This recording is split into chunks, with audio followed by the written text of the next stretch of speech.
বলো যুবক, তোমার মোবাইলের কি হবে? তোমার মোবাইলে দিন রাত ল্যাংটা মেয়ে নাচে। জান্নাত তো সহজ নয়, জান্নাত পড়ে নেই। তুমি সতর্ক সাবধান হও।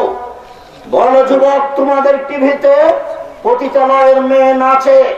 তুমি, তোমার পিতা, তোমার মা, তোমার বোন, তোমার দুলা ভাই, তোমরা সবাই পতিতালয়ের মেয়েকে দেখছো। রং মাখানো মেয়ে, পতিতালয়ের মেয়েকে দেখে জান্নাত কিনতে চাও? এটা হিসাব কে দিয়েছে? জান্নাতের নারী অত সহজ নয়, জান্নাতের নারী অত সহজে ভোগ করা যায় না। মহান আল্লাহ বলেছেন, তারাই এত সুন্দরী, তারাই এত সুন্দরী, তারাই এত সুন্দরী, তাদেরকে দেখে মনে হবে ঝিনুকের মধ্যে লুকানো মুক্তা। ওরাই এত সুন্দরী, ওরাই এত সুন্দরী, ওরাই এত সুন্দরী, তাদেরকে দেখে মনে হবে ছড়ানো ছিটানো মুক্তা। ওরাই এত নরম, ওরাই এত নরম, ওরাই এত নরম। ডিমের খোসা এবং কুসুমের মধ্যে সাদা পদার্থ যত নরম, যুবক তোমাকে আমি কি দিয়ে বুঝাই তারা কত নরম। শোনো, মহান আল্লাহ চ্যালেঞ্জ করে বলেছেন, জান্নাতের নারীদেরকে পুরুষ কোনোদিন স্পর্শ করেনি, মানুষ কোনোদিন স্পর্শ করেনি, জিন কোনোদিন স্পর্শ করেনি। আল্লাহ চ্যালেঞ্জ করে বলেছেন, জান্নাতের নারীদের মাথার চুল হবে কোকড়া কোকড়া, লম্বা লম্বা, কুচকুচে কালো।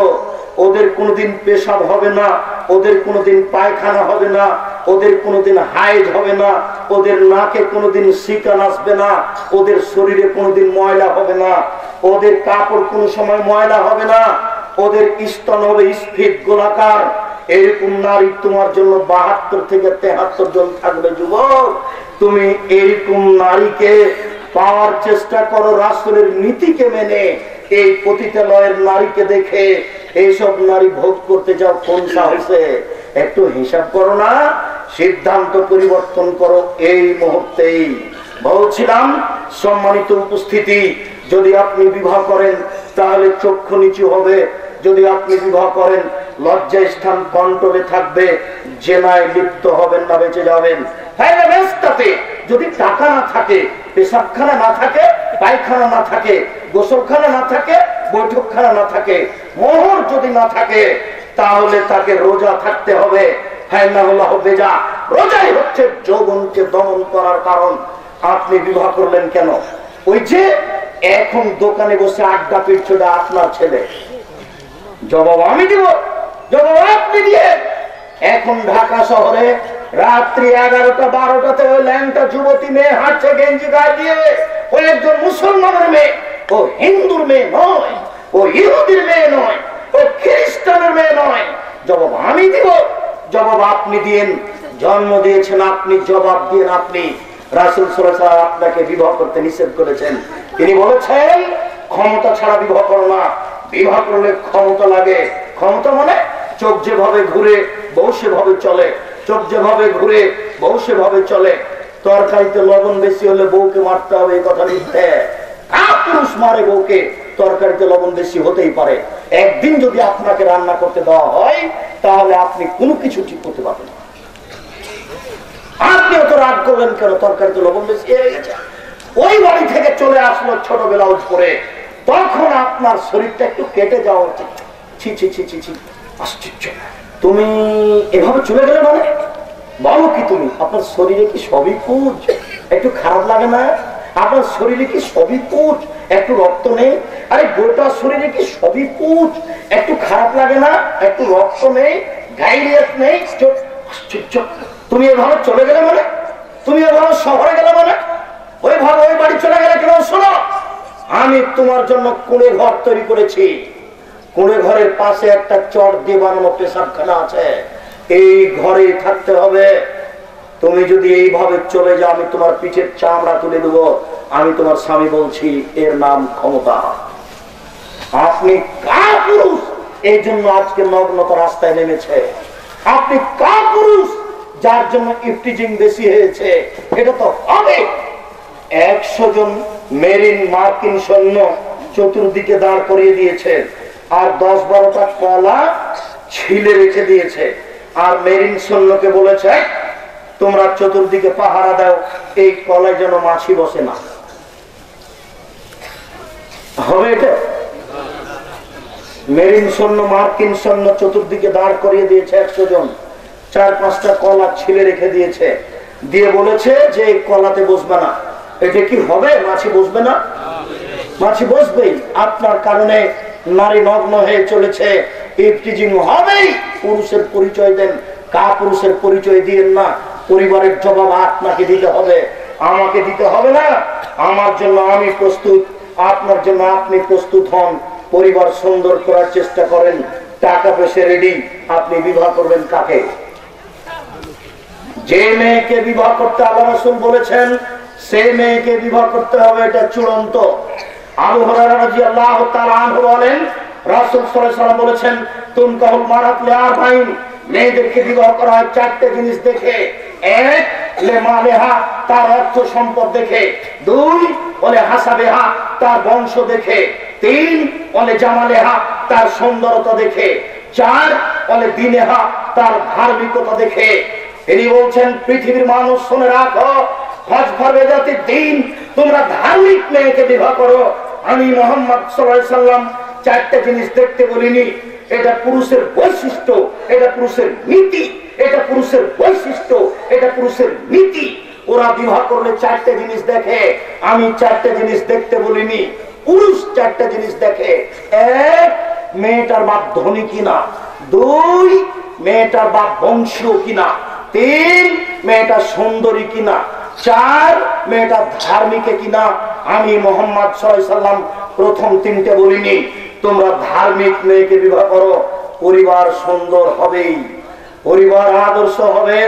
সম্মানিত উপস্থিতি, একটু রাসূল সাল্লাল্লাহু আলাইহি ওয়াসাল্লামকে জিজ্ঞাসা করা হলো, আল্লাহ রাসূল, আইয়ুন নিসায়ে খায়র, মহিলাদের মধ্যে সবচেয়ে ভালো মহিলা কে? তখন রাসূল সাল্লাল্লাহু আলাইহি ওয়াসাল্লাম বললেন, এরা নাজারতা ইলাইহা সাররাতকা, তুমি যখন তার দিকে দেখো তখন তোমাকে খুশি করতে পারে, এই হলো ভালো গুণ। 2 ওই যে আমার তাহা আতাতকা, যখন তুমি তাকে আদেশ করো তখন পালন করে, এ হলো ভালো গুণ। 3 ওই যে গিবতানহা হাফেজাতহু হাফেজাত নাফসাহা ও মালাক, যখন তুমি থাকো না তখন মোবাইলে কারো সাথে গল্প করে না। যখন তুমি থাকো না তখন কারো সাথে মোবাইলে জেনার গল্প করে না। সে নিজেকে হেফাজতে রাখে, স্বামীর টাকা হিসেবে হেফাজতে রাখে। এই 3টি গুণ আছে যার, সেই হলো ভালো নারী। 1 স্বামীর সাথে কথা বললে হাসি মুখে বলে। 2 স্বামী আদেশ করলে পালন করে।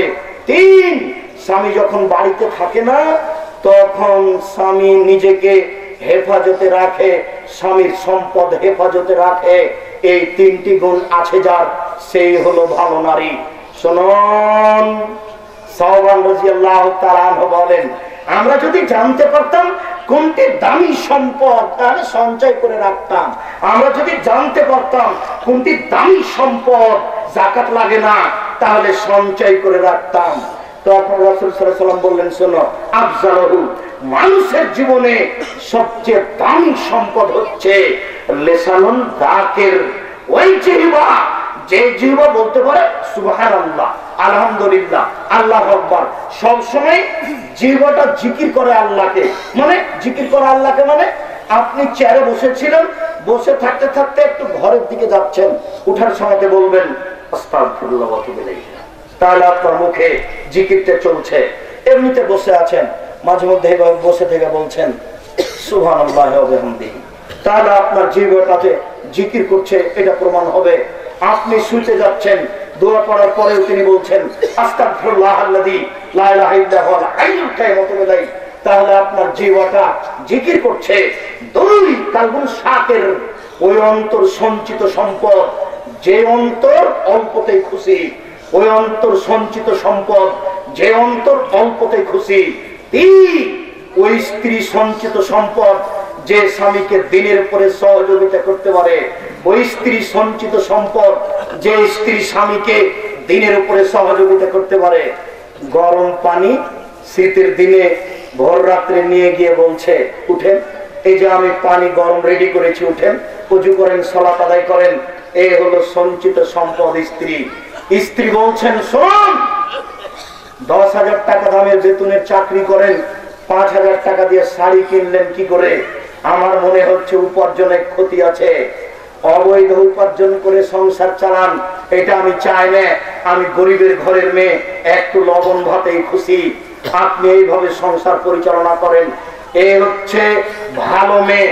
সম্মানিত উপস্থিতি, আপনি বিবাহ করার পূর্বে আগে মেয়েকে দেখে নেন। আপনি বিবাহ করার পূর্বে মেয়েকে দেখে নেন। আয়েশা রাদিয়াল্লাহু তাআলা আনহা বলেন যে রাসূল সাল্লাল্লাহু আলাইহি সাল্লাম আমাকে বলেছেন যে আয়েশা শোনো, আমাকে দেখানো হয়েছে তোমাকে 3 বার। জিবরাইল আলাইহিস সালাম তোমাকে নিয়ে এসেছেন একটি রেশমি চাদরে জড়িয়ে নিয়ে। আয়েশা শোনো, জিবরাইল আলাইহিস সালাম তোমাকে একটা রেশমি চাদরের ভিতরে জড়িয়ে নিয়ে এসে আমার সামনে বলছেন, হাজি যাওজাতুকা, এটা আপনার স্ত্রী। তো জিবরাইলের কাছে তোমাকে দেখে আমি তোমার মুখের উপর থেকে একটু কাপড়টা সরালাম। তোমার মুখের উপর থেকে কাপড়টা সরিয়ে দেখি তুমি। আরে আয়েশা, তোমাকে আমি দেখি তুমি। আয়েশা শোনো, জিবরাইল আমাকে 3 বার দেখিয়েছেন তোমাকে। ইমাম বুখারী রাহিমাহুল্লাহ এই হাদিসটি পেশ করেছেন বিবাহের পূর্বে মেয়েকে দেখতে হবে এই জন্য। অন্য হাদিসে এসেছে তুমি মেয়েকে দেখো, ওইসব অঙ্গগুলি দেখো যেগুলি অঙ্গ দেখলে বিবাহের প্রতি মানুষ আগ্রহী হবে। দেখার বিষয়টি মুখমণ্ডল, দেখার বিষয়টি হাতের কবজি পর্যন্ত। হাতের কবজি দেখলেই বোঝা যাবে মেয়েটি সুন্দরী অসুন্দরী, মুখ দেখলেই বোঝা যাবে মেয়েটি সুন্দরী অসুন্দরী। শুনুন, ইসলাম একটা কত বড় সুবিধা রেখেছে। যদি আপনি না দেখে বিবাহ করেন তাহলে 10 দিন পরে আপনি বলবেন, শোনো, আমার মামা জোর করে বিবাহ দিয়েছে আমার। তোমাকে যদি আমি দেখতাম তাহলে আমি তোমাকে বিবাহ করতাম না। মরা পর্যন্ত যদি আপনি এই কথা বলতে না পারেন। বুঝতে পারলেন না মনে হয়? এই শোনো, আমার চাচা জোর করে বিবাহ দিয়েছে, যদি আমি তোমাকে দেখতাম বিবাহের পূর্বে তাহলে আমি তোমাকে বিবাহ করতাম না। এই কথা যেন কারো বলার সুযোগ না থাকে, এই জন্য আল্লাহ পথ বন্ধ করে দিয়েছেন। সাবধান থাকুন, দেখে নেন। সম্মানিত উপস্থিতি, জোরালো কথা, তোমার পিতা মেয়েকে দেখতে পারে না, বৌমাকে দেখা যাবে না। কেন? এই মেয়েটাকে এখন তুমিও বিবাহ করতে পারো, তোমার বাপও বিবাহ করতে পারো। বুঝতে পারোনি কথা মনে হয়? যুবক, তোমার পিতা এই মেয়েকে দেখতে পারে না, বন্ধু বান্ধব তো দেখা বহু দূরের কথা। ছেলের পিতা বৌমাকে বিবাহের পূর্বে দেখতে পারে না, দেখা হারাম।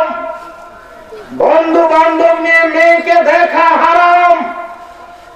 দেখতে গিয়ে মেয়েকে টাকা দেওয়া হারাম। দেখতে গিয়ে মেয়ের আঙ্গুলের আংটি দেওয়া হারাম। দেখতে গিয়ে মেয়েকে ঘড়ি দেওয়া হারাম। দেখতে গিয়ে মেয়ের পিতার বাড়িতে অনুষ্ঠান করা হারাম। মেয়ের পিতার 10টা টাকা খরচ হবে, এটা শরীয়তে কোথাও বোঝা যায় না। যা খরচ হবে মেয়ের পিতার, ছেলের পিতার খরচ হবে, ছেলের খরচ হবে। এ কথাই রাসূল সাল্লাল্লাহু আলাইহি সাল্লাম বারবার বলছেন। বিবাহকে লক্ষ্য করে মেয়ের পিতার 10টা টাকা খরচ হবে, এরকম শরীয়তে বোঝা যায় না। অতএব বিবাহের পূর্বে এইসব পথগুলি সব হারাম। আর একটি কথা বলে নি, তারপর এখানে জরুরি কয়েকটি কথা পেশ করছি। আবু হুরায়রা রাদিয়াল্লাহু তাআলা আনহু বলেন, রাসূল সাল্লাল্লাহু আলাইহি ওয়াসাল্লাম বলেছেন, লা তুবাসিরুল মারাতা ওয়ালাতা ফাতারাতুহা ফি জাওলিহা লিজাওজিহা কান্না ইয়ানজুরু ইলাইহা। কোন মহিলা কোন মহিলার গায়ে হাত লাগাতে পারে না। কোন মহিলার গায়ে হাত লাগিয়ে হলুদ মাখাতে পারে না। কেন? ও যদি কোন মহিলার গায়ে হাত লাগায় তাহলে তার শরীরটা নরম কি শক্ত বুঝতে পারবে। কোন সময়ে তার স্বামীকে বলবে, খালেদার শরীরটা এতই নরম, খালেদার শরীরটা এতই তুলতুলে, তখন তার স্বামী ওই মহিলাকে অন্তরের চোখে দেখবে। একজন মহিলাকে অন্তরের চোখে দেখা হারাম। একজন মহিলাকে অন্তরের চোখে দেখা হারাম। একজন মহিলার গায়ে হলুদ মাখাতে পারে না। ভাবি ননদের গায়ে হলুদ মাখাতে পারে না। খালাতো বোন বোন খালাতো বোনের গায়ে হলুদ মাখাতে পারে না। পুরুষ তো বহু দূরের কথা, পুরুষকে তো হলুদ মাখাতেই পারে না। ওর বিবাহ সূচনাতে জেনা। ভাবি হলুদ মাখাবে, খালাতো বোন হলুদ মাখাবে, মামাতো বোন হলুদ মাখাবে, ওর বিবাহের সূচনাতে জেনা। এই বিবাহ সুন্দর হতে পারে কি করে? এই পরিবার আদর্শ হতে পারে কি করে? আবু হুরায়রা রাদিয়াল্লাহু তাআলা আনহু বলেন, রাসূল সাল্লাল্লাহু আলাইহি ওয়াসাল্লাম বলেছেন, আনা তাসনিয়া ওয়া সুনা ওয়া নাজর, দুই চোখের জেনা হচ্ছে চোখ দিয়ে দেখা, ওয়াল উযনান জেনা ওয়া ইস্তেমা, দুই কানের জেনা হচ্ছে কান দিয়ে শোনা, ওয়াল ইয়াদ জেনা হাল বাতস, হাতের জেনা হচ্ছে হাত দিয়ে ধরা, আর রিজল জেনা হাল মাসি, পায়ের জেনা হচ্ছে পা দিয়ে চলা, জেনাল কালব তাতামানা তাস্তাহি, অন্তরের জেনা হচ্ছে পরিকল্পনা করা, জেনাল লিসানা নুতক, জীব অর্জনা হচ্ছে কথা বলা। এগুলো সবই জেনা। তাহলে ভাবি কি করে এই আপনার গায়ে, দেবরের গায়ে হলুদ মাখাতে পারে? ওর বিবাহের সূচনাতে জেনা। এই পরিবার কোনদিন আদর্শ পরিবার হতে পারে না। মূলত হলুদ মাখার কোনো বিধান নেই, মূলত হলুদ মাখার কোনো বিধান নেই। হলুদ মাখা আমরা হারাম বলিনি।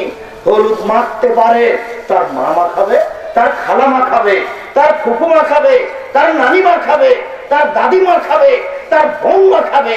তার ভাবি হলুদ মাখাতে পারে কি করে? আরে হলুদ মাখতে বসে ভাবির সাথে এত কথা বলে, ভাবির কাছে হতে হতে এত কাছে হয়েছে যে মানুষ স্ত্রীর কাছে অত কাছাকাছি হতে পারে না। কখন থেকে ভাবি স্ত্রী হয়ে আছে? ছি ছি ছি ছি ছি। ধর্ম কি পাগল পেয়েছেন? ধর্ম কি পাগল কিছু? বর কনের বাড়িতে হলুদ মাখাতে আসবে, এটা হারাম। কনে বরের বাড়িতে হলুদ মাখাতে যাবে, এটা হারাম। যখন দেখবেন যে আপনি বর কনের বাড়িতে হলুদ মাখতে এসেছে, এই পরিবার বন্য, এই পরিবার বর্বর, এই পরিবার অসভ্য, এই পরিবার বন্য, এই পরিবার বর্বর, এই পরিবার অসভ্য, এই পরিবার অশিক্ষিত, এই পরিবারকে যদি আমি আব্দুর রাজ্জাক অশিক্ষিত প্রমাণ করতে না পারি, জাতির সামনে বক্তব্য দিব না। হেডমাস্টারকে যদি আমি অশিক্ষিত প্রমাণ করতে না পারি, জাতির সামনে বক্তব্য দেব না। আজকে শেষ করলাম। যেমন ভাবে আপনাকে আমি শত কথা বলেছি, তার একটা কথা বলেছি, কেউ যদি প্রমাণ করে দিতে পারে। আব্দুর রাজ্জাক সাহেব আমার কাছে পাথেও চেয়েছিল। 1990 সাল থেকে মাঠে আছি, 90 সাল থেকে আজ পর্যন্ত কেউ যদি প্রমাণ করে দিতে পারে আব্দুর রাজ্জাক সাহেব পথ খরচ চেয়েছিল, আমি জাতির সামনে আর জিন্দেগিতে কোনো বক্তব্য দিতে যাব না। যদি এই লোকটাকে আমি অশিক্ষিত প্রমাণ করতে না পারি, আমি জাতির সামনে বক্তব্য দিব না। কেন? এই লোকটার ছেলেটা প্যান্ট পরে আছে টাকনোর নিচে। আমি যদি এই লোকের, এই ছেলের মাকে অশিক্ষিতা প্রমাণ করতে না পারি, জাতির সামনে বক্তব্য দিব না। এই ছেলেটার প্যান্টটা টাকনোর নিচে আছে, ওর মা দৈনন্দিন জামাটা উঠায়, প্যান্টটা খাঁচে বৃহস্পতিবার, মা দেখতে পায় না যে প্যান্টটা টাকনোর নিচে আছে। একটা মানুষ চুরি করলে জাহান্নামে যাবে, এ কথা আল্লাহ রাসূল বলেননি, যেতে পারে। একটা মানুষ ডাকাতি করলে জাহান্নামে চলে যাবে, এই কথা আল্লাহ রাসূল বলেননি, যেতে পারে। কিন্তু একটা মানুষ টাকনোর নিচে পায়জামা প্যান্ট পরলেই জাহান্নামে যাবে। একাধিক সহিহ হাদিস। শুনুন, এই পরিবার শিক্ষিত নয়, এটাই চূড়ান্ত। এবার আপনি হলুদ মাখিয়ে বা হলুদ মেখে বিবাহের জন্য প্রস্তুতি নেন। আমি এটা কোন থানা, রূপগঞ্জ থানার বিষয়টি বলতে পারছি না। রাজশাহী চাঁপাইনবাবগঞ্জে অনেকগুলি নোংরা নীতি আছে। বিবাহের পূর্বে মেয়েকে বায়না করা হয়, মেয়ের বাপের বাড়িতে 10 জন 12 জন গিয়ে খায়, বিবাহের দিন নির্ধারণ করা হয়। এই নীতি হারাম। বিবাহের পূর্বে একটা থুবড়া অনুষ্ঠান হয়, 3 দিন যাবত খাওয়ার অনুষ্ঠান চলে। গ্রামের লোকেরা সবাই মেয়েটার মুখে ক্ষীর তুলে দেয়। আশ্চর্য, ধর্ম এত নোংরা হতে পারে না। স্ত্রীর মুখে ক্ষীর তুলে দিতে হবে, তাহলে দানের নেকি হবে। ক্ষীর যদি না থাকে তাহলে বিস্কুট মুখে দিয়ে দিবেন স্ত্রীর।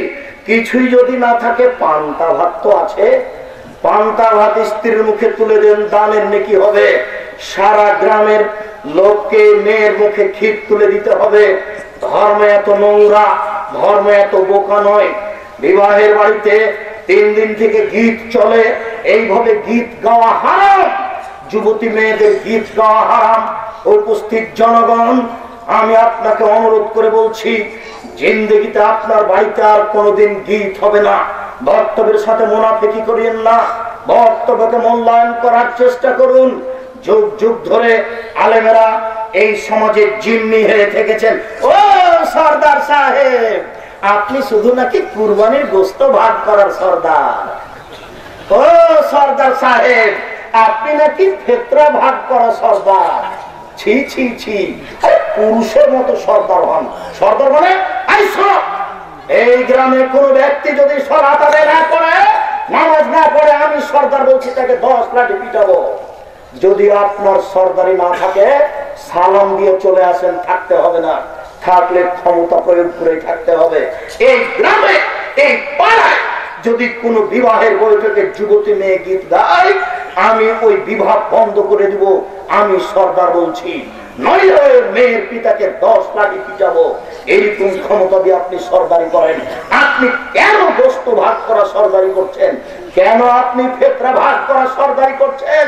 কেন আপনি পঞ্চায়েত নির্ধারণ করা সরদারি করছেন? এই নীতি আপনার না যায়, এটা হারাম, এটা পাপী। বিবাহের বৈঠকে রং মাখানো হারাম, বিবাহের বৈঠকে রং ছিটানো হারাম, বিবাহের বৈঠকে যুবতী মেয়েদের গীত গাওয়া হারাম। বিবাহের বৈঠকে এইরকম ভাবে নগ্ন মেয়ে সেজে যাবে। রাজশাহী চাঁপাইনবাবগঞ্জের ভাষাটা থেকে ডুলি বিবি বলে। ও ছেলে তো বুঝতে পারে না, আপনি খেয়াল করছেন না? ও যদি হাঁটে বা আপনার সামনে চলে তো আপনি আমার কথা ধরতে পারবেন না। আমার এক একটা কথা 1 কোটি টাকা মূল্য হিসাব করতে হবে, তাহলে আপনি বসে থাকতে পারবেন। এটা তো আপনাকে আমি কোনো কাহিনী শোনাতে আসেনি, কোন কেসা শোনাবো, খুশি হবেন, বাদাম খাবেন আর সময় কাটবে, এটা নয়।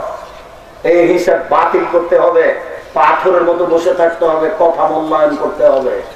এতগুলো মেয়ে, রাজশাহী চাঁপাইনবাবগঞ্জের ভাষায় তাকে ডলি বিবি বলে। যুবক, কাপুরুষ তুমি, এতগুলো মেয়ে তোমার সাথে বিবাহে যাবে কেন? তুমি দেখতে পাও না ওরা পতিতালয়ের মেয়ে? তুমি দেখতে পাও না ওরা পতিতালয়ের মেয়ে হয়ে সেজে আছে? তোমার বিবাহের সূচনায় না, তোমার পরিবার আদর্শ কে বলেছে? কিয়ামত পর্যন্ত তুমি পরিবারকে আদর্শ করতে পারো কি করে? এতগুলি মেয়ে এইভাবে সেজে সাজসজ্জা গ্রহণ করে তোমার বিবাহে যাবে কেন? তোমার বিবাহে 5 জন মুরব্বী যাবে, 50 জন যুবক যাবে কেন? কমিউনিটি সেন্টারকে আমরা হারাম বলিনি। কমিউনিটি সেন্টারে তুমি যাও, 10 জন মুরব্বীকে নিয়ে যাও, এতগুলো যুবক চ্যাংড়া ছুল্লুকে নিয়ে গেলে কেন? এসব রং মাখানো পতিতালয়ের মেয়েগুলিকে নিয়ে গেলে কেন? শুনুন, আপনার মেয়েকে কমিউনিটি সেন্টারে একজন পুতুল হয়ে সে বসে থাকবে, হাজার হাজার শত শত জনগণ তাকে দেখবে আর টাকা দিবে। ওটা কি জেনার বাক্স খুলেছে? ধর্মকে কি পাগল পেয়েছেন? ধর্ম কি কারো হাতে জিম্মি? ধর্ম একজন মানুষের হাতে জিম্মি, মোহাম্মদ সাল্লাল্লাহু আলাইহি সাল্লাম তার নাম। পৃথিবীর কোন মানুষের হাতে জন্ম এই ধর্ম জিম্মি নয়। এই নীতিকে কবর দিতে এসেছে যুবক। তুমি বলে রেখো, এই কমিউনিটি সেন্টারে মেয়ে সেজে থাকবে, এর মুখে লাথি মারতে জন্ম নিয়েছে যুবক। একে জীবিত রাখতে জন্ম নিনি। কার পুরুষ তুমি? তুমি তওবা করে ওঠো আজকে। তোমার এরকম বিবাহের বৈঠক জিন্দেগিতে হবে না। বক্তব্য শুনে তুমি বক্তব্যের সাথে মুনাফিকি করো না, বক্তব্য শুনে তুমি বক্তব্যের সাথে মুনাফিকি করো না। তোমার বাড়িতে আর কোনোদিন যুবতী মেয়ে গীত গাইবে না। তোমার বোন, আপনার মেয়ে আর কোনোদিন কমিউনিটি সেন্টারে এরকম ল্যাংটা হয়ে বসবে না। ধর্মকে আপনি পাগল পাননি। সূচনায় যে না, এটা বৈধ হয় কি করে? কাপুরুষ, তুমি ভুল করেছ। 200 জন, 500 জন, 800 জন লোক গেল কেন? যাক, ভুল করেছো করেছ। বিবাহের বৈঠক যখন শেষ হবে তখন 5 লক্ষ টাকা পকেট থেকে বের করে শ্বশুরের হাতে দিও। আব্বাজি, এই টাকাটা থাকলো বিবাহের বৈঠক, বিবাহের আজকে অনুষ্ঠান খরচ স্বরূপ। কেন? মেয়েকে বিবাহ করতে গেছ, মেয়ের পিতার 5টা টাকা খরচ হবে, এটা শরীয়তে বোঝা যায় না। এতগুলো লোক কেন এসেছ? এই নীতি কে জন্ম দিল? জন্ম দিয়েছ, ভালো করেছো, মেয়ে থাকতে পাবে না। যা খরচ হয়েছে তোমার বাপ বহন করবে। মেয়ে বাপ কেন? কথা মনে হয় আমি বুঝাতে পারি না।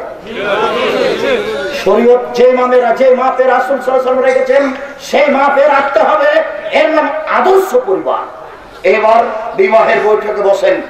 বিবাহের বৈঠকে মেয়ের কাছে বিবাহ পড়াতে হবে না, ওটা জায়েজ নয়।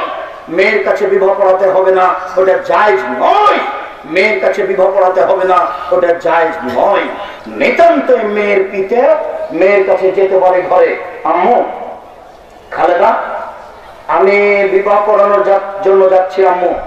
যদি মেয়ে চুপ থাকে আসেন, যদি মেয়ে হেসে উঠে আসেন, যদি মেয়ে বলে আব্বু যান আসেন, যদি মেয়ে কেঁদে উঠে বিবাহ পড়ানো যাবে না। যদি মেয়ে নাকচ করে তাহলে বিবাহ দেওয়া যাবে না।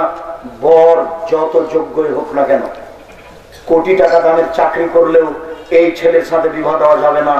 মেয়ে বলেছে আব্বু আমি রাজি নই, মেয়ে কেঁদে উঠেছে, বিবাহ দেওয়া যাবে না। আপনি কে? স্বয়ং রাসূল সাল্লাল্লাহু আলাইহি সাল্লাম বিবাহের বিষয়টিতে জোর করতে পারেননি। একটু দেখুন, 1 মিনিট। আয়েশা রাদিয়াল্লাহু তাআলা আনহা বাড়িরা দাসী মহিলা, ওকে টাকা দিয়ে মুক্ত করে দিয়েছেন। আর বাড়ির স্বামী হচ্ছেন মুগিস, এ দাস। বাড়িরা দাসী, স্বামী মুগিস দাস। এবার আয়েশা রাদিয়াল্লাহু তাআলা টাকা দিয়ে বাড়িরাকে মুক্ত করে দিয়েছেন। এখন বাড়িরা মদিনার গলি গলি হাঁটছেন আর বলছেন আমি দাস স্বামীর অধীনে থাকবো না, আমি দাস স্বামীর অধীনে থাকবো না, আমি দাস স্বামীর অধীনে থাকবো না। তখন মগিস পিছনে পিছনে হাঁটছেন আর বলছেন ও বাড়িরা তুমি আমার সাথে থাকো গো, নইলে আমি যে বাঁচবো না। এইভাবে কিছু বলছেন আর দুই চোখের পানি ঝরঝর ঝরঝর করে ঝরছে। চোখের পানি ঝরে দাড়ির উপর দিয়ে কাপড়ের উপরে পড়ছে। দৃশ্য দেখে রাসূল সাল্লাল্লাহু আলাইহি ওয়াসাল্লাম বলছেন বাড়িরা তুমি স্বামীর সাথে থাকো না, বাড়িরা তুমি তোমার স্বামীর সাথে থাকো। তখন বাড়িরা রাদিয়াল্লাহু তাআলা আনহা বলেন তা বলিলেন তুষাবেরনি, আপনি আমাকে আদেশ করছেন না পরামর্শ দিচ্ছেন? আপনি যদি আদেশ করেন তাহলে মেনে নিলাম। আদেশ মানে আগুনে ঝাঁপ দিতে বললে দিব, আদেশ মানে পানিতে ঝাঁপ দিতে বললে দিব, আদেশ মানে যা বলবে তাই মেনে নিব। আর যদি পরামর্শ হয় তাহলে বলেন। তখন রাসূল সাল্লাল্লাহু আলাইহি ওয়াসাল্লাম বলছেন উসাবেরকে, বাড়িরা তোমাকে আমি পরামর্শ দিচ্ছি, তোমাকে আমি আদেশ করিনি। বাড়িরা তোমাকে আমি পরামর্শ দিচ্ছি, আমি আদেশ করিনি। যেমন বলেছেন তোমাকে পরামর্শ দিচ্ছি, তেমনি বাড়িরা বলছেন আপনার পরামর্শ মানলাম না। দেখেন রাসূল সাল্লাল্লাহু আলাইহি ওয়াসাল্লাম জোর করে একটা বিবাহ টিকাতে পারলেন না। আপনি কে? স্বয়ং রাসূল সাল্লাল্লাহু আলাইহি ওয়াসাল্লাম বিবাহ টিকাতে পারে না। এবার বিবাহের বৈঠকে মেয়ের পিতে বরকে সামনে নিয়ে দুইজন সাক্ষী পাশে নিয়ে বলবেন। আগে হবে খুতবা, আলহামদুলিল্লাহ, হামসলা, তারপরে 3টা আয়াত, তারপরে মেয়ের পিতে বলবেন আমার মেয়ে খালেদা এত টাকা নগদ, এত টাকা বাকিতে তোমার সাথে বিবাহ বন্ধনে আবদ্ধ হতে রাজি, তুমি তাকে স্ত্রী হিসেবে কবুল করো। সে বলবে কাবিল তো কবুল করলাম। গুরুত্বপূর্ণ কথা 3 বার বলাই ভালো। আমার মেয়ে খালেদা এত টাকা নগদ, এত টাকা বাকিতে তোমার সাথে বিবাহ বন্ধনে আবদ্ধ হতে রাজি, তুমি তাকে স্ত্রী হিসেবে কবুল করো। ও বলবে কবুল করলাম। দুইজন সাক্ষী শুনবে। তৃতীয়বার আমার মেয়ে খালেদা এত টাকা নগদ, এত টাকা বাকিতে তোমার সাথে বিবাহ বন্ধনে আবদ্ধ হতে রাজি, তুমি তাকে স্ত্রী হিসেবে কবুল করো। ও বলবে কাবিল তো কবুল করলাম। দুইজন সাক্ষী শুনবে। বিবাহ হয়ে গেল। যুবক তুমি দাঁড়িয়ে এখন বলতে পারো না যে আপনাদেরকে ওয়ালিমার দাওয়াত দিলাম, এটা বলতে পারবা না। মেয়ের পিতা প্রথমে বলবে বারাকাল্লাহু লাকা ওয়া আলাইকা ওয়া জামা বাইনাকুমা ফি খায়রিন, বারাকাল্লাহু লাকা ওয়া আলাইকা ওয়া জামা বাইনাকুমা ফি খায়রিন। আল্লাহ তোমার উপরে তোমাদের উপরে বরকত নাযিল করুক, আল্লাহ তোমাদেরকে কল্যাণের উপরে জমা করুক। এই দোয়াটা পড়ার পরে তিনি বৈঠক শেষ করবেন। সুবহানাকা আল্লাহুম্মা ওয়া বিহামদিকা আশহাদু আল্লা ইলাহা ইল্লা আনতা আস্তাগফিরুকা ওয়া আতুবু ইলাইক, এই বলে বৈঠক শেষ করবেন। আমাদের দেশে বৈঠক শেষে যে হাত তুলে দোয়া করার বিষয়টি আছে তার শরীয়ত নয়। শুনুন, চন্দ্রগ্রহণে হাত তুলে দোয়া করতে হয়, সূর্যগ্রহণে হাত তুলে দোয়া করতে হয়, বিপদে পড়ে হাত তুলে দোয়া করতে হয়, কাবা ঘর দেখে হাত তুলে দোয়া করতে হয়, কবরের পাশে গিয়ে হাত তুলে দোয়া করতে হয়, কবরের শাস্তিকে লক্ষ্য করে হাত তুলে দোয়া করতে হয়, যুদ্ধক্ষেত্রে হাত তুলে দোয়া করতে হয়, ছেলে মেয়ের জন্য হাত তুলে দোয়া করতে হয়, সাফা পাহাড়ে উঠে হাত তুলে দোয়া করতে হয়, মারোয়া পাহাড়ে উঠে হাত তুলে দোয়া করতে হয়, আরাফার মাঠে হাত তুলে দোয়া করতে হয়, মুজদালিফার মাঠে হাত তুলে দোয়া করতে হয়, পরের 2 দিন পাথর নিক্ষেপ করার পরে হাত তুলে দোয়া করতে হয়। হাত তুলে দোয়া করলে খালি হাত ফিরে দিতে আল্লাহ লজ্জা পান, আল্লাহ বড় লজ্জাশীল। হাত তুলে দোয়া করলে খালি হাত ফিরে দিতে আল্লাহ লজ্জা পান। হাত তুলে দোয়া করা উচিত। মানুষের জীবনে একটা গুরুত্বপূর্ণ ইবাদত হচ্ছে হাত তুলে দোয়া করা। হাত তুলে দোয়া করার প্রমাণে 42টি সহিহ হাদিস আছে। হাত তুলে দোয়া করার প্রমাণে 42টি সহিহ হাদিস আছে। শুধু বুখারী মুসলিমে রয়েছে 33টি সহিহ হাদিস। রাসূলের পদ্ধতিতে হাত তুলে দোয়া করুন। হাত তুলে দোয়া করা ব্যক্তিগত ব্যাপার, সমষ্টিগত ব্যাপার নয়। শুধুমাত্র সমষ্টিগত ব্যাপার। পানি চাইতে গিয়ে আপনি দোয়া করলেন, বৈঠক শেষ, এরপরে যা কাজ হচ্ছে সেগুলিও না যায় হারাম। তুমি কেন এখন শ্বশুর বাড়িতে ভিতর দিকে গেলে? ছেলে এবং মেয়েকে এক জায়গাতে বসিয়ে এই অনুষ্ঠান হবে কেন? এটা হারাম। বরকে ভিতর দিকে নিয়ে গিয়ে 1 গিলাসে দিয়েছে শরবত আর 1 গিলাসে দিয়েছে লবণ পানি, এটা প্রতারণা, এটা হারাম। বরকে ভিতরে নিয়ে গিয়ে পানে একটাতে দিয়েছে জর্দা, একটাতে দিয়েছে লবণ, একটাতে দিয়েছে মিষ্টি, এই প্রতারণা হারাম। শুনুন, বিবাহের পরে ছেলের বাড়ি থেকে মেয়ের বাড়ি থেকে জয়জন এসেছে, ছেলের বাড়ি থেকে তার ডবল যাবে, এই নীতি হারাম। শোনো যুবক, এই মেয়ের সাথে 4-5 জন, এই মেয়ের সাথে 4-5 জন লোক যাবে, 2 জন মহিলা পুরুষ যাবে, তাকে আবার কাপড় দিতে হবে, এই নীতি হারাম। যেমন ভাবে ওখানে নীতি বলেছি মেয়েদের যাওয়া হারাম। যদি আপনি মনে করেন আব্দুল রাজ্জাক সাহেব 2-1 জন মহিলার প্রয়োজন হয় বিবাহের বৈঠকে, তোমার মাকে নিয়ে যাও, তোমার দাদিকে নিয়ে যাও, তোমার ভাবিকে নিলে কেন, তোমার খালাতো বোনকে নিলে কেন? এর সুযোগ হয়েছে না।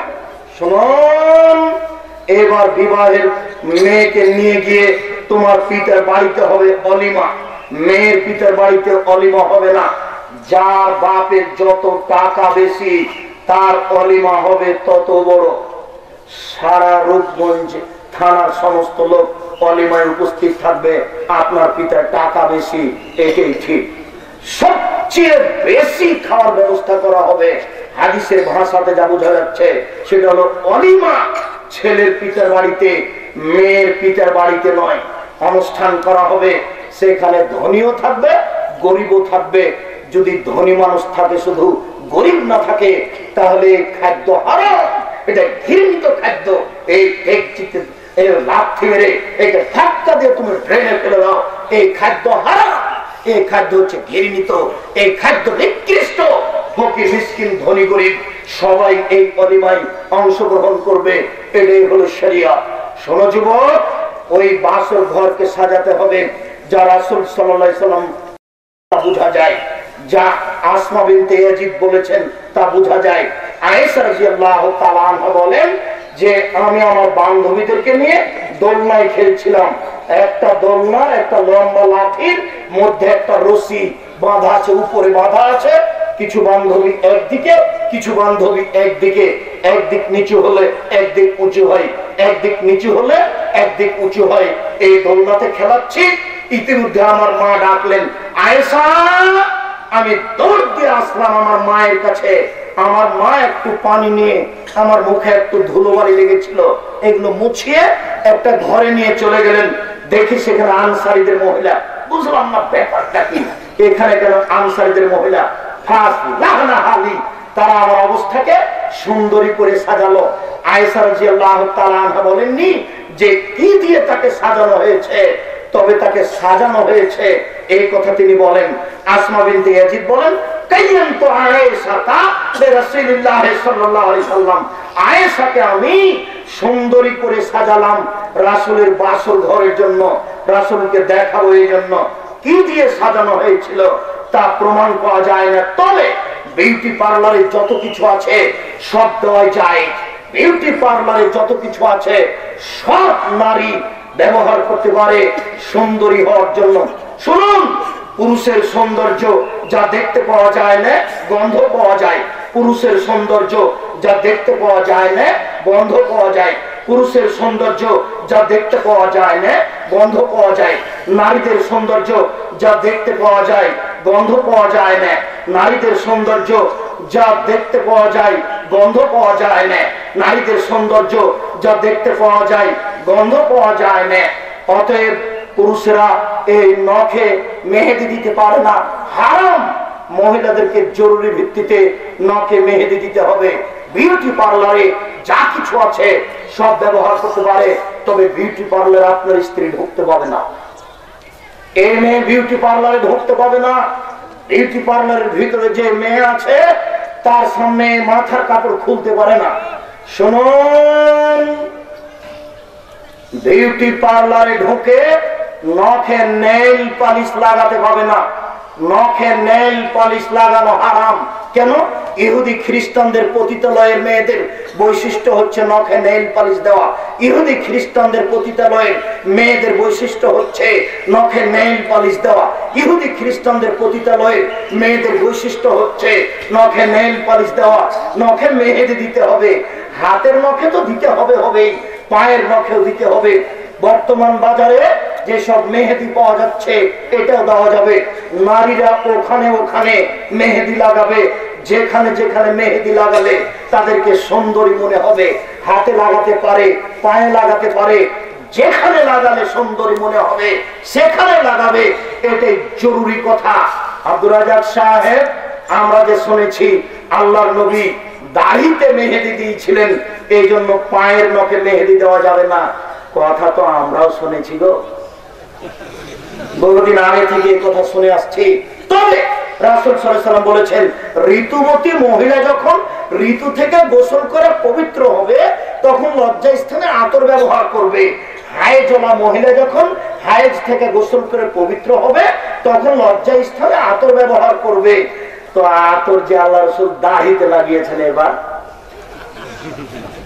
কেমন হয়ে গেল না? শুনুন, পুরুষের দাড়ি পেকে গেলে দাড়িতে মেহেদি লাগানো সুন্নাত। মহিলাদের হাতের নখে এবং পায়ের নখে মেহেদি লাগানো জরুরি, লাগাতে হবে। নখ বড় রাখা যাবে না। নখ বড় রাখা না যায়। উপস্থিত বৈঠকের কোন যুবকের যদি নখ বড় থাকে তাহলে আপনি কেটে ঘুমাবেন। উপস্থিত বৈঠকের মুসলিম বোন বলছি, আপনার যদি নখ বড় থাকে তাহলে আপনি আজকে কেটে ঘুমাবেন। বক্তব্যের সাথে মুনাফিকি করিয়েন না। আর যদি নখে নেইল পালিশ লাগানো থাকে, নেইল পালিশ মোটা হলে অজুর পানি ঢুকবে না, নামাজ হবে না, এই কথা ঠিক নয়।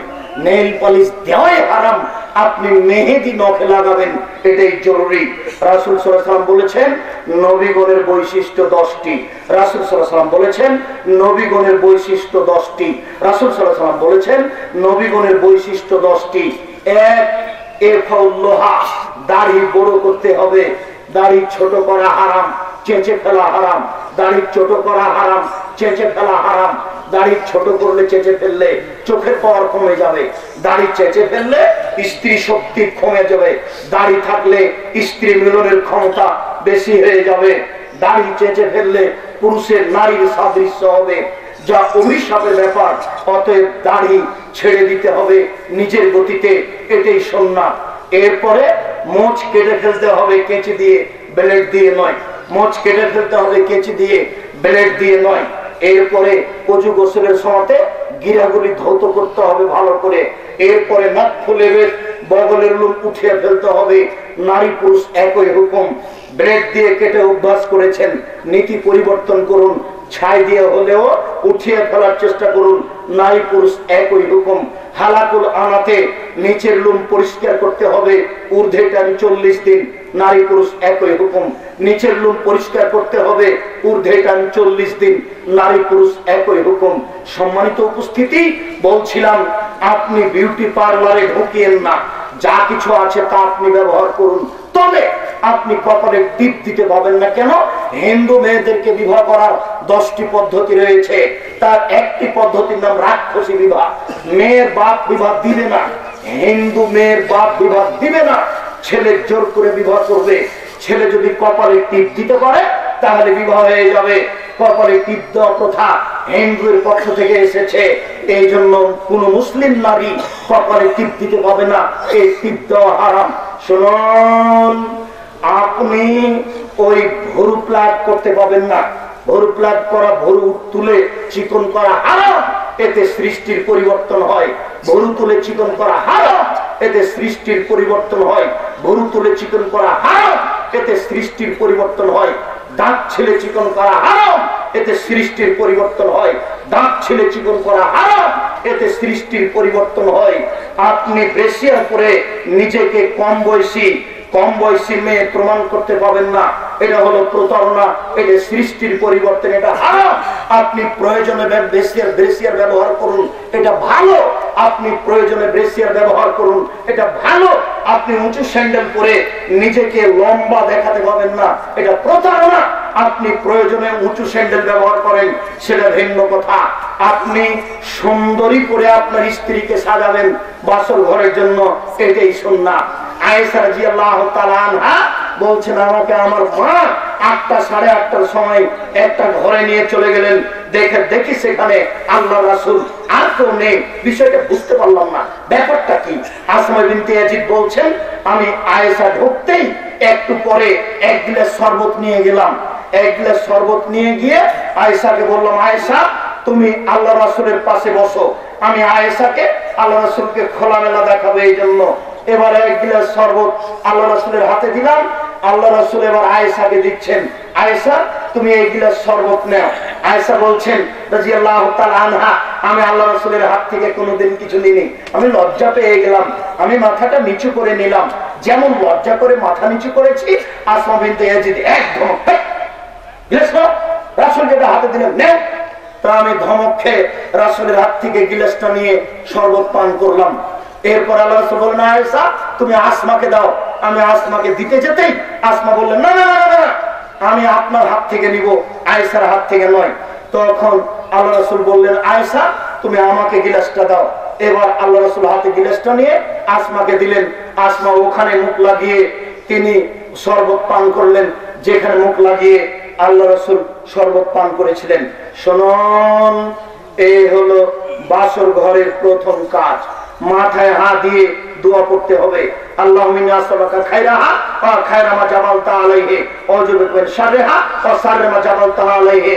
এই দোয়া পড়ার পরে আপনার তৃতীয় কাজ হবে 2 রাকাত সালাত আদায় করা। আপনি আগে দাঁড়াবেন, আপনার স্ত্রী পিছনে দাঁড়াবে, বাসর ঘরে 2 রাকাত সালাত হবে। এরপরে হবে দাম্পত্য জীবন। দাম্পত্য জীবনের পূর্বে রাসূল সাল্লাল্লাহু আলাইহি ওয়াসাল্লাম বলেন, ইজা আতা আহাদুকুম আহলাহু ফালায়াকুল বিসমিল্লাহি ওয়া জান্নাবিশ শায়তান ওয়া জান্নাবিশ শায়তান মা রাযাকতানা। হে আল্লাহ, আমরা তোমার নামে সাংসারিক জীবন আরম্ভ করছি, তুমি আমাকে আর আমার স্ত্রীকে শয়তান থেকে রক্ষা করো। আমাদের সংসারে এই মিলনে যদি কোনো বাচ্চা দান করো, তাহলে তুমি তাকে শয়তান থেকে রক্ষা করো। এরপরে সকাল হয়ে গেল, এখন ওয়ালিমা। দিন যায় রাত্রি যায়, ওয়ালিমা শেষ হলো, দোয়া চলবে। কিছুদিন পরে পেটে বাচ্চা আসলো। যখনই পেটে বাচ্চা আসলো, 2 জন মিলে সবাই মিলে আল্লাহকে বলেন, রব্বি জালনি রব্বি হাবলি মিন লাদুনকা যুরিয়াতান তাইয়্যিবা। আল্লাহ তোমার পক্ষ থেকে একটা সুসন্তান দান করো, আল্লাহ তোমার পক্ষ থেকে একটা সুসন্তান দান করো। দিন যায় রাত্রি যায়, দিন যায় রাত্রি যায়, দিন যায় রাত্রি যায়। বাচ্চা একদিন প্রসব হয়ে সময় চলে আসলো। শুনুন, আল্ট্রাসাউন্ড করা হারাম বলিনি, তবে আল্ট্রাসাউন্ড করতে নিয়ে যায় না, না নিয়ে যাওয়াই ভালো। এরপরে বাচ্চা প্রসবের জন্য আপনি মেডিকেলে নিয়ে যাবেন না, অপারেশন করে সিজার করে বাচ্চা প্রসব না করাই ভালো। যেখানে বাচ্চা প্রসব হচ্ছে সেখানে শুধু আপনি থাকবেন, আর কেউ নয়। যদি আপনি না বুঝেন, তাহলে আপনার মা বা আপনার চাচি বা আপনার শাশুড়ি থাকবে, গ্রামের সব মহিলা আসবে সেখানে, এটাও নাজায়েজ হারাম, এটাও ঠিক নয়। বাচ্চা প্রসব হয়েছে, পাশে আজান দিবেন, ডান কানে আজান বাম কানে ইকামত, এটা ঠিক নয়। ডান কানে আজান বাম কানে ইকামত, এটা ঠিক নয়। বাচ্চার পাশে আজান হবে, মা দিতে পারে, দাদি দিতে পারেন, খালা ফুফু দিতে পারেন, চাচা দিতে পারেন, যে কেউ দিলেই হবে। সালাতের আজান বাইরে গিয়ে কানে হাত দিয়ে জোরে চিৎকার করে আজান দিতে হবে না, স্বাভাবিক কণ্ঠে বাচ্চার পাশে আজান দিতে হবে। এরপরে দ্বিতীয় জরুরি কাজ, এইরকম মাওলানা মুবারক আলী সাহেব বা এরকম কোন পরেজগার মানুষ তার কাছে নিয়ে গিয়ে বলবেন, চাচা হুজুর আমি আমার বাচ্চা আপনার কাছে নিয়ে এসেছি, একটু তাহানিক করে দোয়া করে দেন। আপনার ওই মুরব্বী, আপনার চাচি বা আপনার চাচা বা কেউ একটা খেজুর নিয়ে খুব ভালো করে চাবিয়ে আঙ্গুলের মাথায় নিয়ে বাচ্চার জিহ্বার ভিতর দিকে দিয়ে দিবেন। এরপরে বাচ্চার মাথায় হাত দিয়ে দোয়া করে দিবেন। এটা হলো দ্বিতীয় কাজ। এবার বাচ্চা যতবার মায়ের দুধে মুখ লাগাবে ততবার বলতে হবে বিসমিল্লাহ। যদি মা বিসমিল্লাহ না বলে তাহলে দুধ শয়তান খাবে, নিশ্চিত খাবে, অবধারিত খাবে। আল্লাহ রাসূল বলেছেন খাবে, অতএব খাবে। দিন যায় রাত্রি যায়, দিন যায় রাত্রি যায়। 7 দিনের দিন আকিকে দিতে হবে। 14 দিনে আকিকে দেওয়া যায় না, 21 দিনে আকিকে দেওয়া যায় না। গরু দিয়ে আকিকা চলে না, ওঁর দিয়ে আকিকা চলে না। যারা বলেছেন 14 দিনে যায়, 21 দিনে যায়, তারা বলেছেন যে চলে, দেওয়া যায়, তবে 7 দিনে দেওয়াই উত্তম। যেহেতু সবাই বলছেন 7 দিনে উত্তম, কাজে আমিও আপনাদের দিনী ভাই 7 দিন থেকে 7ম দিন থেকে আর ফিরে আসলাম না। 7ম দিনের দিন আকিকে দিলেন। ছাগল ছাগি, ভেড়া ভেড়ি, দুম্বা দুম্বি যাই হোক, 2 মাসের হোক, 2 দিনের হোক, 2 বছরের হোক, কান কাটা হোক, পা কাটা হোক, আর যাই হোক না কেন 7 দিনের দিন আকিকে দিতে হবে, জরুরি। আকিকে দেওয়া বাপের জিম্মেদারি। এটা কুরবানি নয়, এটা নেকির কাজ নয়, এটা হচ্ছে বাপের জিম্মেদারি। আকিকে দিয়ে নেকি হয় এই কথা ঠিক নয়, আকিকে দিয়ে নেকি হয় এই কথা ঠিক নয়। এটা হচ্ছে বাপের জিম্মেদারি। জরুরি ভিত্তিতে বাপকে দিতে হবে আকিকে। 7 দিনের দিন কানা ছাগল হলেও, ল্যাংড়া ছাগল হলেও, যে কুরবানি দিলেন মোটা তাজা গরু দেখে দেন। বাপের জমিদারি আছে, রাজস্থান থেকে উট কিনে নিয়েছেন, টাকা কম আছে, ষাঁড় কিনে কুরবানি দেন, তার চেয়ে কম আছে। খাসি কিনে কুরবানি দেন, তার চেয়ে কম আছে। ছাগি বুঝেন কি? ছাগি, ছাগি কিনে কুরবানি দেন, তার চেয়ে টাকা কম আছে। ভেড়া ভেড়ি দেন। আমার বড় ভাই বলেছেন 7 ভাগে কুরবানি চলবে। আচ্ছা দিলেন, 7 ভাগে কুরবানি দেওয়ার পরে মনটা বলছে যে কার যে টাকা হালাল আর কার যে টাকা হারাম, মনটাতে কষ্ট পাচ্ছে। আবার স্ত্রী যখন গোশতটা নাড়ানাড়ি করছে তখন স্বামীকে বলছে কেমন করে ভাগটা করেছে, একটা কলিজা করেনি। আচ্ছা এই বিপদে গেলেন কেন? এই বিপদে কে যেতে গেল? আমরা কোনদিন বলিনি। আমরা তো পুঁথির মাছ, বিদ্যা বুদ্ধি একেবারেই কম। আজ থেকে অনুমান 50-60 বছর আগে, আজ থেকে অনুমান 70 বছর আগে মাওলানা আব্দুল্লাহ কাফি আল কুরাইশি রাহিমাহুল্লাহ ফতোয়া মাসাইল বই লিখেছেন, একটি গরুতে 7টি পরিবার অংশগ্রহণ করবে, এরকম কোন হাদিস আমি আব্দুল্লাহ কাফি আল কুরাইশি জানি না। অনুমান আজ থেকে 70 বছর আগে লিখেছেন। আমাদের জন্মের আগে তিনি মারা গেছেন। উনি লিখছেন ফতোয়া মাসাইল বই, একটি গরুতে 7টি পরিবার অংশগ্রহণ করবে, এরকম কোন হাদিস আমি আব্দুল্লাহ কাফি আল কুরাইশি জানি না। আমার কথা মানতে হবে কেন? বড় মানুষের কথা দেখেন, তার কলম করে দেখেন। বলছিলাম 7 দিনে দিনে আকিকা দিতে হবে। আকিকার কোন অনুষ্ঠান নেই। আকিকার গোশত পিতার নিজস্ব গোশত, খাবে কি মানুষকে দিবে তার ব্যাপার। তবে কুরবানির গোশত ফকিরকে দিতেই হবে, দিতে বাধ্য, না দিলে আপনি গুনাহগার হবেন। এরপরে আপনাকে খাতনা দিতে হবে, খাতনা দেওয়া বাধ্য। খাতনার কোন অনুষ্ঠান নেই, এটা নাজায়েজ হারাম। বাচ্চা যখন 1 বছরের হয়েছে তখন পায়জামা পরাবেন, এই প্যান্টটা নয়। এই জিন্স প্যান্ট আপনি কিনলেন কি করে? আচ্ছা ওই প্যান্টটা আপনি কিনলেন কি করে? ওটা যদি আমরা কিনি তাহলে 3 দিনের মধ্যে ওটাকে নিয়ে যাওয়ার 3 ঘন্টার মধ্যে এটা জ্বালিয়ে দেওয়া হবে। জ্বালিয়ে দেওয়া হবে কেন? পরিবারকে সংশোধন করার জন্য। সম্মানিত উপস্থিতি, আপনি আপনার মেয়ের জন্য ওই ফরাকটা কিনলেন কি করে? আপনি দেখেন না একটা কার্টন আছে, আপনি কিনলেন কি করে? এটা কিনা যাবে না। পুরুষের বাপের পরিচয় দিয়ে থাকুন। বয়স বাচ্চার 7 বছর হয়ে গেছে, একে এখন আপনি সালাত আদায় করতে বলেন। এরপর থেকে নিয়ে পৃষ্ঠভূমিতে আছে, এ হলো পরিবারের আদর্শ পরিবার। এর প্রথম অংশ পেশ করলাম আজকে, পরের অংশ আপনি পৃষ্ঠভূমিতে দেখে নেন। নইলে আমরা আবারও এরকম প্রোগ্রাম হলে আপনাদের সামনে আদর্শ পরিবারের পরের অংশ পেশ করব ইনশাআল্লাহ আজিজ, সময় সাপেক্ষে। আপনাদের বসে থাকা দেখে আমি খুবই খুশি। আমি শুকরিয়া আদায় করি আপনাদের। জাযাকুমুল্লাহ খায়র। আল্লাহ আপনাদেরকে জাযায়ে খায়র দান করুন। আল্লাহুম্মা আমিন। আপনি আপনার বিবাহ থেকে নিয়ে পরিবারকে এইভাবে সুন্দর করে সাজিয়ে নেন, ইনশাআল্লাহ আপনার প্রতি আল্লাহ খুশি হবেন, আপনি পরিবার নিয়ে খুশি হতে পারবেন ইনশাআল্লাহ।